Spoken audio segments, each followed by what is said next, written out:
신앙 고백하시겠습니다. 나는 전능하신 아버지 하나님 천지의 창조주를 믿습니다. 나는 그의 유일하신 아들 우리 주 예수 그리스도를 믿습니다. 그는 성령으로 잉태되어 동정녀 마리아에게서 나시고 본디오 빌라도에게 고난을 받아 십자가에 못 박혀 죽으시고 장사된 지 사흘 만에 죽은 자 가운데서 다시 살아나셨으며 하늘에 오르시어 전능하신 아버지 하나님 우편에 앉아 계시다가 거기로부터 살아있는 자와 죽은 자를 심판하러 오십니다. 나는 성령을 믿으며 거룩한 공교회와 성도의 교제와 죄를 용서받는 것과 몸의 부활과 영생을 믿습니다. 아멘. 찬송가 322장 찬송 부르시겠습니다.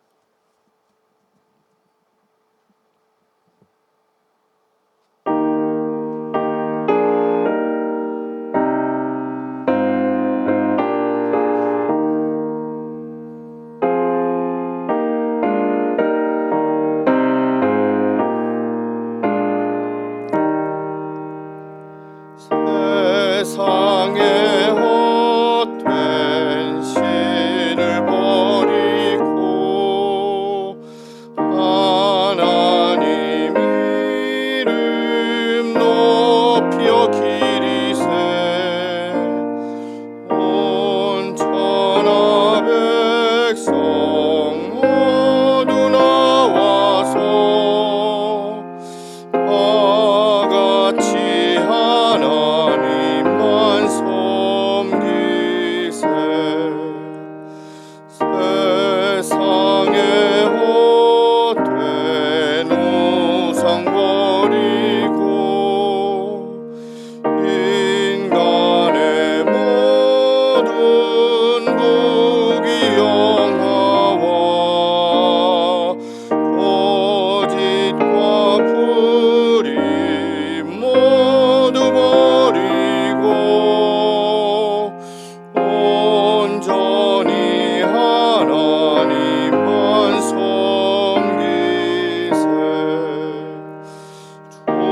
주님의 백성 서로 헤아려 시기와 미움 마주 버리고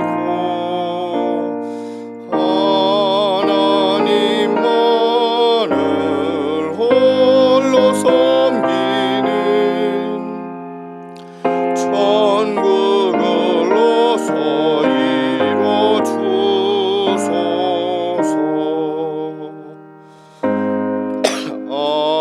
아멘.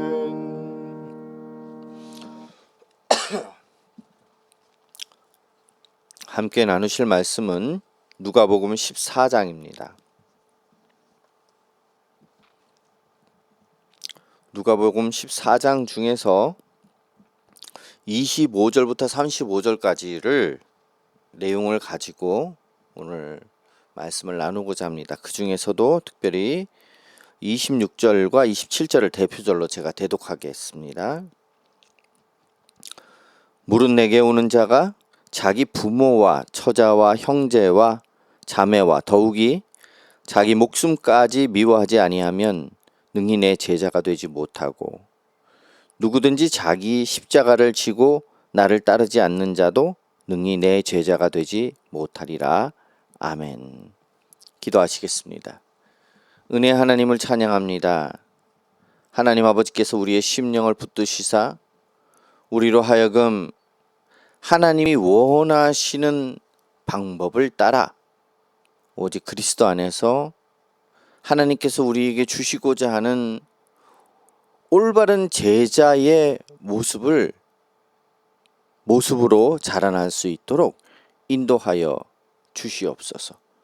오늘도 우리의 심령을 붙드시고 깨닫는 마음과 순종하는 열정을 허락하시기를 간구하며 예수 그리스도 이름으로 기도하옵나이다. 아멘.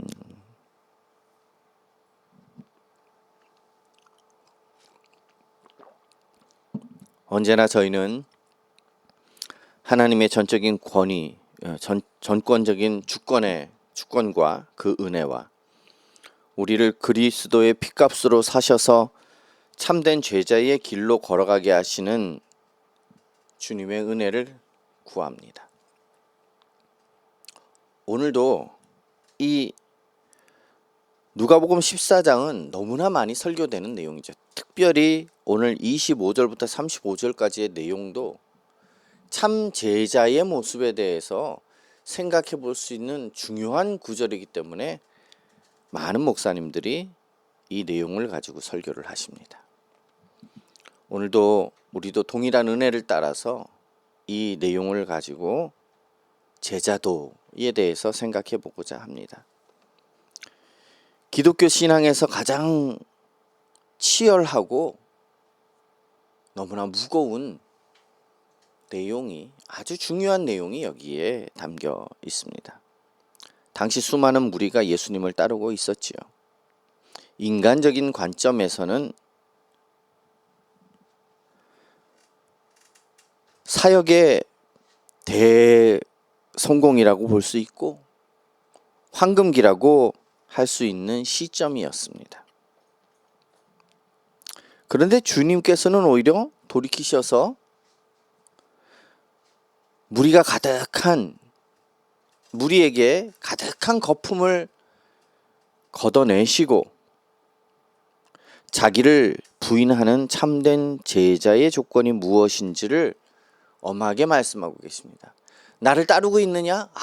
잘하고 있다. 많은 무리가 모이고 있구나. 나를 높이고 있구나. 잘하고 있다. 이렇게 말씀하시지 않았어요. 많은 경우는 하나님을 믿는다, 예수 그리스도를 믿는다는 그 입술의 작은 고백으로, 그냥 외적으로만 하는 고백만으로도 우리는 기뻐하면서 박수치고, 여러분들이 여기에 모여 있으니까 잘했습니다, 여러분들의 믿음은 대단합니다 라고 이야기하는 경우가 얼마나 많습니까? 오늘 이 말씀은 단순히 종교적 취미 생활을 넘어섭니다. 우리는 종교 생활을, 우리의 신앙 고백을 취미 생활 정도로 일주일에 한 번 교회에 다녀오면 마음을 편안하게 하는 그런 도구 정도로 여길 때가 얼마나 많습니까? 그러나 이것을 넘어서서 온 인격과 삶을, 우리의 온 인격과 삶을 주님께 양도하는 비용 계산의 신앙을 요구하고 계세요. 이 내용에 대해서 오늘 함께 생각해 봅시다. 수많은 무리가 함께 걸어갑니다. 함께 예수님과 동행합니다. 그때에 예수님께서 돌이키시지요. 그리고 그들을 향해서 충격적인 선언을 하세요. 무릇 내게 오는 자가 자기 부모와 처자와 형제 자매와 더욱이 자기 목숨까지 미워하지 아니하면 능히 내 제자가 되지 못하고.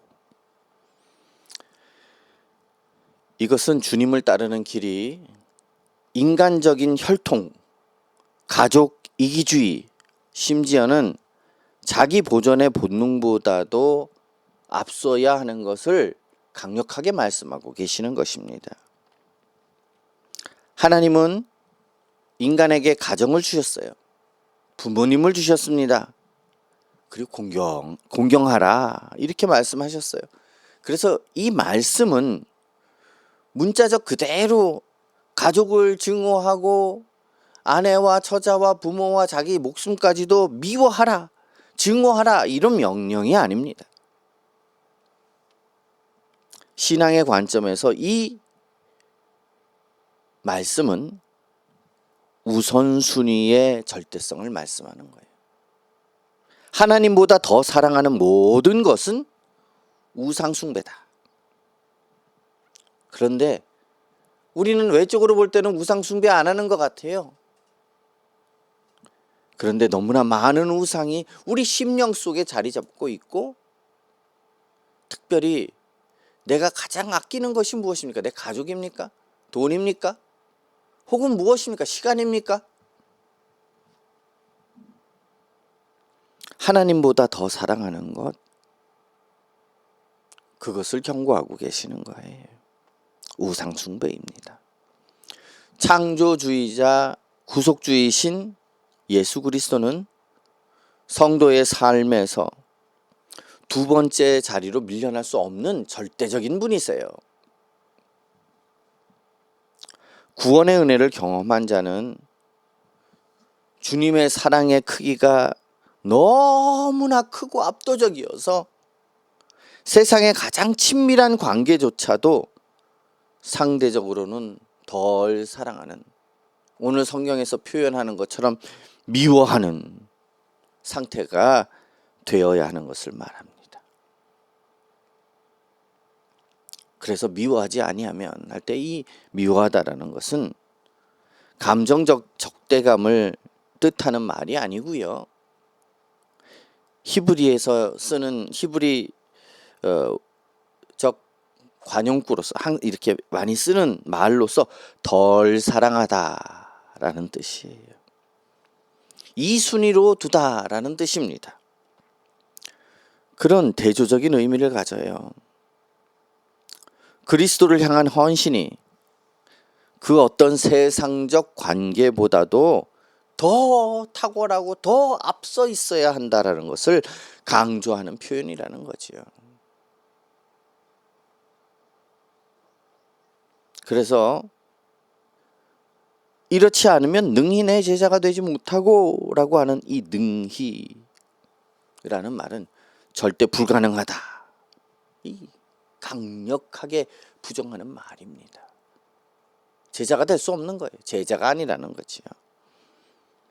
타협 없는 제자의 조건을 말씀하고 있어요. 우리는 얼마나 많이 타협합니까? 그리스도를 우선으로 둬야 되는데, 그리스도로 말미암은 생명을 우선으로 둬야 되는데 다른 것들을 우선할 때가 얼마나 많은가 말입니다. 여러분, 우리 삶에서 예수님보다 더 앞서 있는 우상이 무엇일까요? 우리는 날마다 무엇인가를 선택하고 무엇인가를 결정할 때마다 예수 그리스도보다 더 앞서 있는 우상이 무엇인가를 살펴보아야 할 것입니다. 자녀의 미래일까요? 배우자의 요구일까요? 아니면 내 자신의 안위와 평판입니까? 가족을 사랑하지만 하나님보다 더 사랑해서 가족 사랑하는 것 때문에 진리의 길을 타협하는 그런 잘못을 범해서는 안 될 것입니다. 모든 관계의 중심에 주님을 모시고 주님의 다스림 안에서 가정을 사랑하는 질서 있는 신앙생활을 해야 된다라는 말입니다. 주님은 제자도의 본질을 한 문장으로 정의하십니다. 누구든지 자기 십자가를 지고 나를 따르지 않는 자도 능히 내 제자가 되지 못하리라. 27절 말씀이에요. 당시 로마의 압제하에 있던 무리들에게 십자가를 진다는 것은 사형수가 사형장을 향해서 가는 것이고 자기의 처형틀을 메고 가는 비참하고 확실한 죽음의 행렬에 대해서 그것을 시각적으로 묘사한 거예요. 그 당시에는 훨씬 더 끔찍하고 어려운 일이었죠. 이것을 시각적으로 설명을 한 것이에요. 제자의 삶은 자기를 과시하는 길이 아닙니다.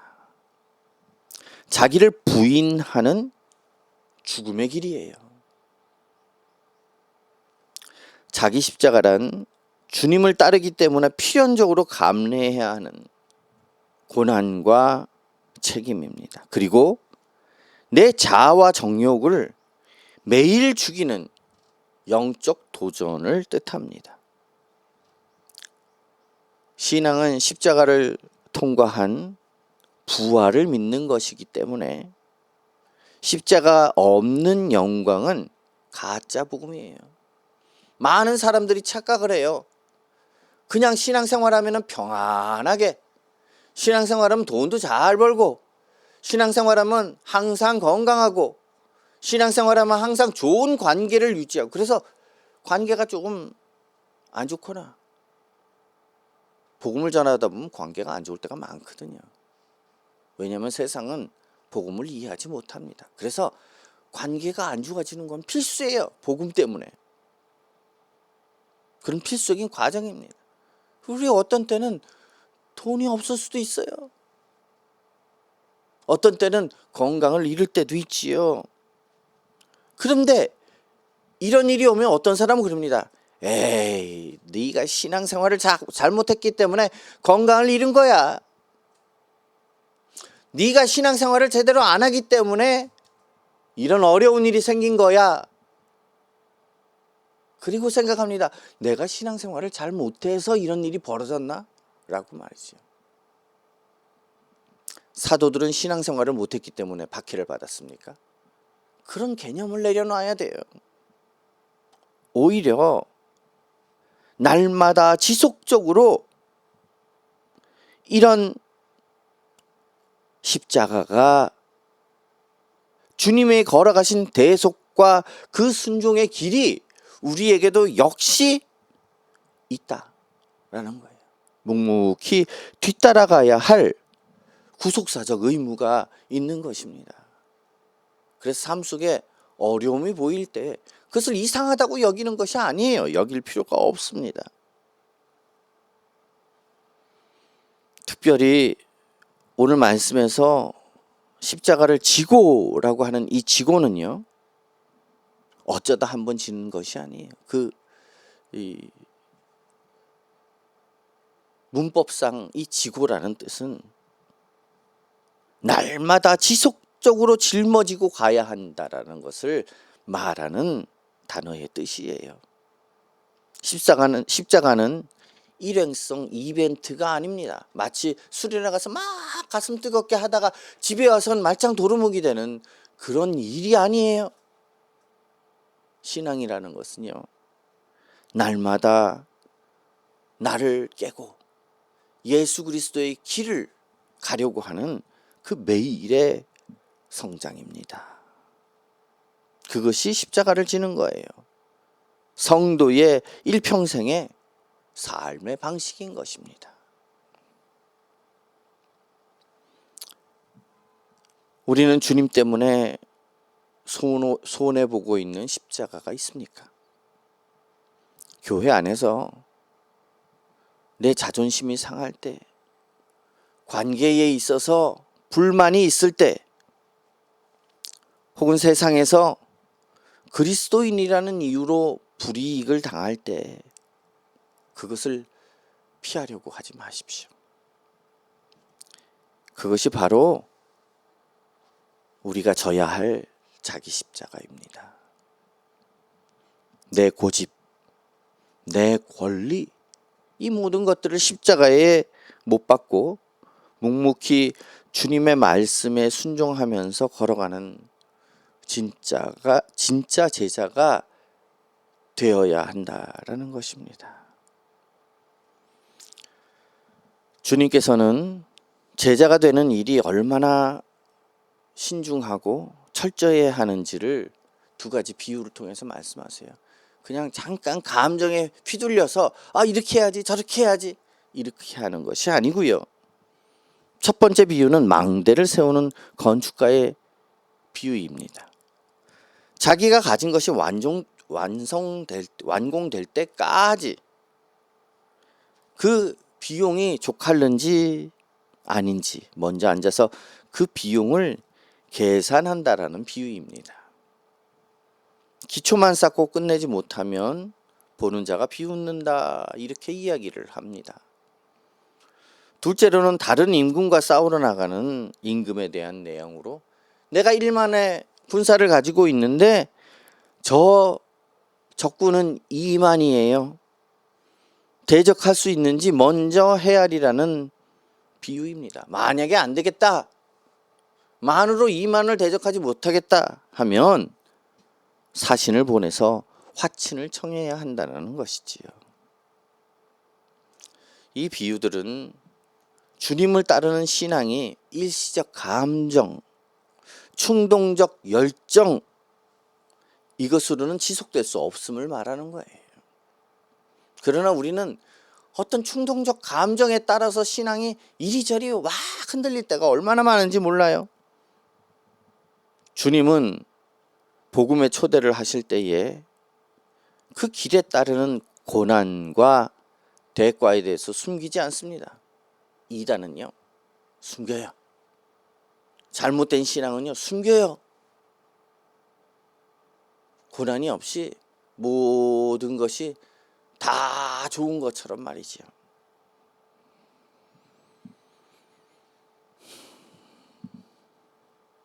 신앙의 여정은 완공해야 할 건물입니다. 끝까지 싸워서 이겨야 할 영적 전쟁이에요. 성도는 자신이 치러야 할 비용, 즉 내 인생의 주권을 포기해야 하는 대가에 대해서 명확하게 인식하고 주님을 따라가야 하는 것입니다. 하나님의 은혜는 우리를 끝까지 견인하시지만 결코 우리의 인격적 결단과 치열한 헌신에 대해서 생략하지 않으세요. 어떤 사람들은요, 내가 치열하게 인격적 결단을 하고 치열하게 헌신을 하는 거 없이 그냥 말로만 이야기를 하더라도 하나님께서 다 견인하시는데 뭐, 이거는 굉장한 착각입니다. 두 비유 모두 반복되는 단어가 먼저 앉아예요. 앞에 망대를 건설하는 것에 있어서도 먼저 앉아서 계산하고, 그리고 적군과 1만으로 적군 2만과 상대할 때에도 먼저 앉아서 그것을 셈해 본다고 하는 것입니다. 가볍게 결정하지 않고 깊이 숙고하고 철저히 점검하는 태도를 묘사하고 있는 거예요. 충동적 종교성이 아니라 지각 있는 믿음을 요구하시는 주님의 의도가 담겨 있습니다. 성도 여러분, 우리는 신앙생활을 시작할 때에 혹은 직분을 맡을 때에 그에 따르는 영적 책임에 대해서 어떻게 고민하고 시작을 하고 있습니까? 예수님을 믿으면 그저 이 땅에서 잘 먹고 잘 살 것이라는 기복주의적 환상을 버립시다. 내 삶을 통째로 주님께 드려야 한다라는 엄중한 대가, 그것이 기쁨으로 수용이 되어야 해요. 중도에 포기하면서 이 세상에 비웃음을 사는 자가 아니라 날마다 영적 무장을 점검하면서 끝까지 믿음의 길을 완주하는 성도가 되어야 할 것입니다.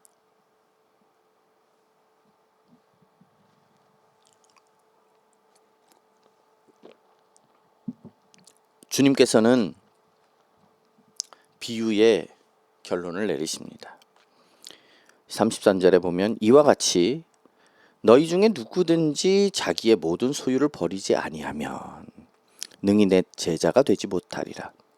앞서서 가족과 생명을 언급하신 주님이 이제 물질과 소유의 영역까지 확장하셔서 제자도의 절대적 기준을 제시하시는 거예요.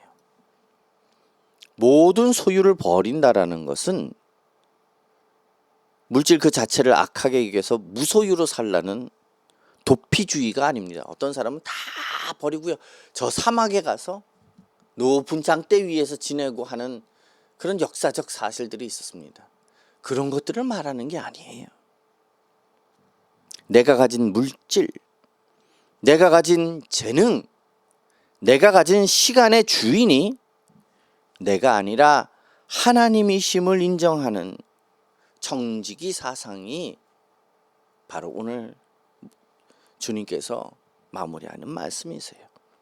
내 소유를 내 마음대로 쓸 권리에 대해서 그것을 포기하고 주님의 명령을 따라서 언제든지 내어드릴 준비가 되어 있는 그 내어 맡기는 신앙입니다. 물질의 노예가 된 사람은 결코 하나님 나라의 백성으로 살 수가 없습니다. 원어에 보면은 버리지 아니한다라는 이 버린다라는 말에 대해서 모든 소유를 버리지 아니하면 라고 하는 여기서 버린다라는 말이 무엇일까요? 이것은 작별 인사를 하다, 분리되다 이런 뜻이에요. 내 손에 쥐어든 재물과 세상 가치관에 대해서 마음으로 이미 결별을 선언하고 이것들의 소유권이 주님께 있음을 고백하는 그런 영적 태도를 말합니다. 우리의 물질은 누구의 뜻대로 쓰이고 있을까요? 11조나 헌금을 드리면서 내가 할 일은 다 했다 이렇게 생각하고 있지 않습니까? 남의 재물을 내 마음대로 써도 된다 이렇게 착각하지 마십시오. 내가 가지고 있는 모든 것은 주님이 주신 것입니다. 내 지갑의 주인, 내 통장의 주인이 예수 그리스도이심을 인정하자는 거예요. 주님이 쓰시겠다고 할 때에 언제든지 손을 펼 수 있는 인색함이 없는 청지기가 될 때 비로소 재물의 유혹을 이기고 참된 자유를 누리는 제자가 될 것입니다. 주님께서는 제자도의 마지막 비유로 소금을 말씀하세요. 소금은 좋은 것이나 소금도 만일 그 맛을 잃으면 무엇으로 짜게 하리요. 이 중동 지역의 소금은 바위나 바다에서 채취한 광물성 소금이에요. 불순물이 섞여 있어서 관리를 못하면 짠맛을 내는 성분은 빠져나가고 하얀 석회처럼 바뀌어버립니다. 그 특성이. 소금이 좋은 이유는 짠맛이라는 고유의 본질 때문인데 이 제자의 본질은 세상과 구별되는 거룩함입니다. 소금이 짠맛을 갖는 것처럼 제자의 본질은 거룩함이에요. 세상과 구별돼요. 그래서 세상의 부패를 방지하고 하나님 나라의 맛을 내는 사명이 있는 것입니다. 복음의 생명을 잃어버리고 세상 사람들과 똑같은 가치관으로 살아가는 성도는 본질을 상실한 소금과 같다고 볼 수 있습니다. 신앙은 외형적인 모양에 있지 않고 내면의 거룩한 영향력에 있습니다. 맛을 잃으면 이라는 이 말씀은 어리석게 되다, 바보가 되다라는 뜻을 가지고 있어요. 소금이 맛을 잃었다라는 것은 그리스도인이 그리스도인답지 못하고 바보가 되고 어리석게 된 것을 말해요. 그래서 소금이 맛을 잃는 것은 영적으로 성도가 지혜를 잃고 어리석어져서 세상과 타협하는 비참한 상태를 표현한 것입니다. 우리는 가정과 직장에서 그리스도의 맛을 내고 있습니까?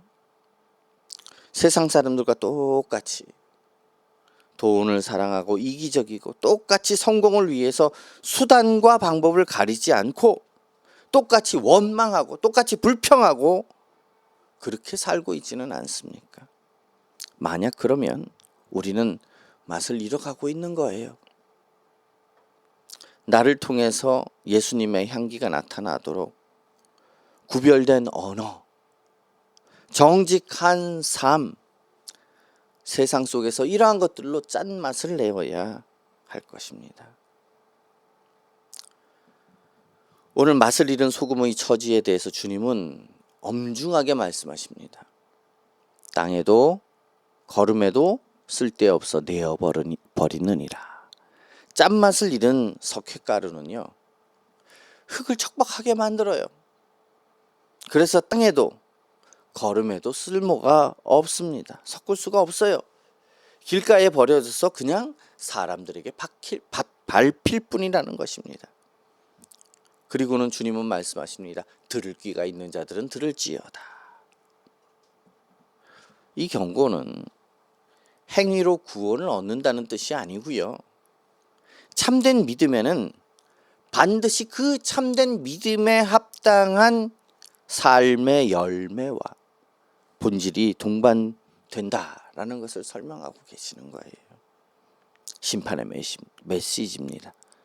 본질을 잃어버린 껍데기뿐인 종교인은 하나님의 구속사적 사역에 아무런 유익이 없습니다. 무익한 존재가 됩니다. 결국 영원한 수치와 외면을 당하게 되는 것이지요. 하나님의 은혜의 초대를 가볍게 여기고 제자의 대가를 지불하기를 싫어서 명목상 신앙인으로 살아남는 사람들에게 임하게 되는 종말론적 이런 유기, 마지막에 그 버려지는 것들에 대한 경고입니다. 밖으로 던져 버리다라는 뜻을 가진 이 내어버리느니라 라는 뜻은, 이 말씀은 하나님의 거룩한 공동체와 혹은 영원한 하나님의 나라의 기업에서부터 제외되는 그런 비참한 형벌과 그 배제를 시각적으로 보여주는 요소가 맛을 잃은 소금이 길가에 버려져서 밟히는 거예요. 주님의 이 경고가 남의 얘기처럼 들립니까? 내 얘기처럼 들립니까? 주님께서는 들을 귀 있는 자는 들을지어다 이렇게 말씀하셨지요. 이러한 말씀 앞에 우리는 마음을 완악하게 하지 말아야 할 것입니다. 무늬만 성도인 척하는 종교적 위선에서 속히 돌아서야 할 것입니다. 내 힘으로는 이길 수 없음을 고백하고요. 사람의 힘으로는 안 돼요. 날마다 성령님의 도우심을 구합시다. 은혜의 보좌 앞으로 나아가서 내 자아를 깨뜨리고 주님이 찾으시는 참된 제자로 맛을 내는 소금으로 세워져서 마침내 주님 앞에 서는 날 칭찬받게 되는 복된 성도가 되기를 예수 그리스도 이름으로 축원합니다. 함께 기도하겠습니다. 오늘 말씀을 기억하면서 가족과 나의 생명보다 주님을 더 사랑하게 해달라고 기도합시다. 나의 자아와 십자가에 못 박게 해달라고 기도합시다. 신앙생활의 영광만을 구하지 않고 고난의 대가도 기꺼이 생각하게 해달라고 기도합시다. 또 내 소유라고 생각했던 모든 것이 주님의 것을 맡은 청지기의 직분임을 깨닫게 해달라고 기도합시다. 세상 속에서 소금과 같은 정체성을 잃어버리지 않게 해달라고 기도합시다. 수요일은 국가와 세계를 위해서 기도합니다. 위정자들이 자신의 정치적 승리보다 하나님의 공의를 먼저 계산하게 해달라고 기도합시다. 창조주 하나님을 경외하는 가치가 사회의 기초가 되게 해달라고, 우리가 헌법을 세우고 대한민국을 세울 때에 기본 가치 아니었습니까? 그것이 회복되게 해달라고 기도합시다. 또한 기독교인들이 사회 속에서 자기 십자가를 지는 희생적 시민으로서 살아가게 해달라고 기도합시다. 인류가 스스로의 힘으로 낙원을 건설할 수 있다는 오만함을 내어버리게 해달라고, 그것 때문에 너무 어지러워요. 오히려 서로를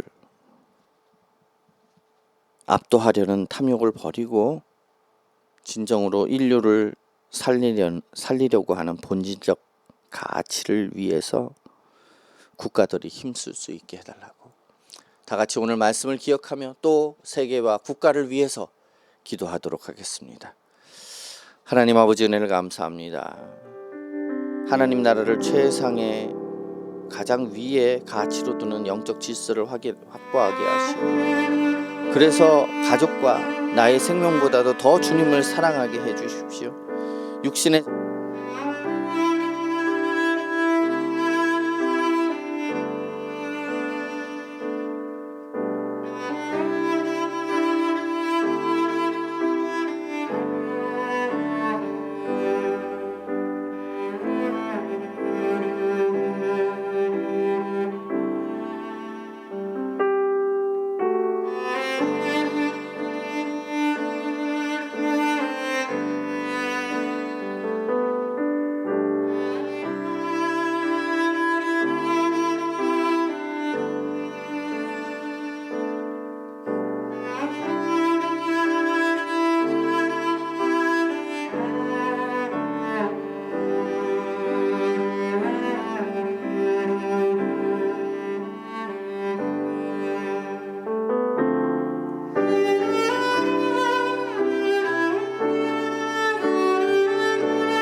아멘. 주기도문 하시겠습니다. 하늘에 계신 우리 아버지여, 이름이 거룩히 여김을 받으시오며 나라의 임하옵시며 뜻이 하늘에서 이룬 것 같이 땅에서도 이루어지이다. 오늘날 우리에게 일용할 양식을 주옵시고 우리가 우리에게 죄 지은 자를 사하여 준 것 같이 우리의 죄를 사하여 주옵시고 우리를 시험에 들게 하지 마옵시고 다만 악에서 구하옵소서. 되게 나라와 권세와 영광이 아버지께 영원히 있사옵나이다. 아멘. 가지고 오신 기도 제목으로 좀 더 기도하시다가 기도회를 마치시면 되겠습니다. 평안한 밤 되십시오. 감사합니다.